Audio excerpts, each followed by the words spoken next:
Welcome back to Winnie Wonders. Today, we're diving into one of the most thought-provoking debates in global development. Should wealthy nations give a fixed proportion of their income to poorer countries every year? Or should they adjust their aid flexibly, depending on circumstances? It sounds technical, but at its heart, it's about fairness, responsibility, and how we define global compassion. Let's start with those who believe aid should be fixed. Regular, predictable funding helps developing countries plan long-term investments in areas like education, healthcare, and infrastructure. It gives them the stability to escape poverty sustainably, rather than just survive crisis to crisis. A perfect example is South Korea. After the Korean War ended in 1953, the country was one of the poorest in the world. The United States provided continuous foreign aid, not only money, but also technical support, food, and training. Instead of relying forever, Korea used that assistance wisely. It invested in education, industrialization, and export-driven growth. By the 1980s, South Korea had become an emerging donor nation itself, eventually joining the OECD's Development Assistance Committee. That's how smart use of steady aid can turn a poor country into a self-reliant success story. However, not every country follows that path. When aid keeps coming without strict monitoring, it can breed dependency, encourage corruption, and discourage self-reliance. Some African nations have received billions in assistance for decades, yet inequality and mismanagement remain. So while fixed aid builds stability, it can also weaken local motivation and blur accountability. On the other hand, many argue that aid should be flexible and need-based. After all, donor nations don't always have the same financial strength each year.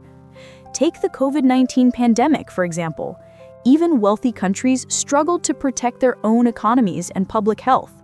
If aid is not fixed, governments can prioritize domestic recovery first and still respond generously during emergencies.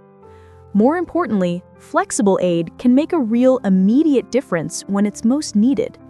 In 2023, when a devastating earthquake struck Turkey and Syria, many countries, from Japan to the United States, sent massive one-time humanitarian aid, including rescue teams, tents, and over $1 billion in emergency funding. Such crisis-driven assistance saved thousands of lives and helped communities rebuild. That impact would never have been possible through small, fixed annual donations. Flexible aid also encourages self-sufficiency. When support is not guaranteed, developing countries are motivated to take ownership of their development, reform their systems, and attract foreign investment. It transforms aid from a long-term dependency into a temporary partnership. Of course, flexibility alone isn't enough. Aid also needs to be measurable and accountable, and that's where joint evaluation systems come in. A great example is Kenya's results-based aid in education launched in 2015 with the World Bank. Here's how it works. Both sides, the donor and the recipient, set clear, measurable goals, such as increasing the percentage of students who complete primary school. The World Bank provides initial seed funding to start the reforms. Then, as progress is verified through joint progress reports, further payments are released in phases. This means Kenya doesn't have to front the money, but it must show results to keep receiving funds. It's a system built on shared accountability and trust, not endless charity.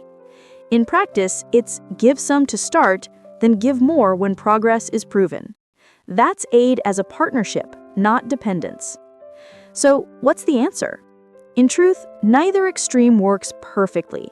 Fixed aid builds predictability and moral solidarity, but flexible aid ensures efficiency and real impact. Maybe the most effective system lies somewhere in between, a results-based, jointly evaluated model that allows both donors and recipients to share responsibility.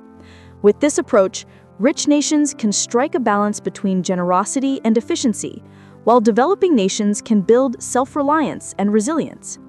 aid becomes not a handout, but a partnership grounded in transparency, accountability, and measurable progress.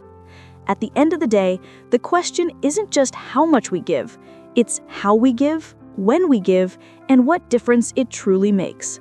Because foreign aid, when done right, is not about money leaving one country, it's about opportunity reaching another. And that's it for today's episode of Winnie Wonders. Thank you for joining me.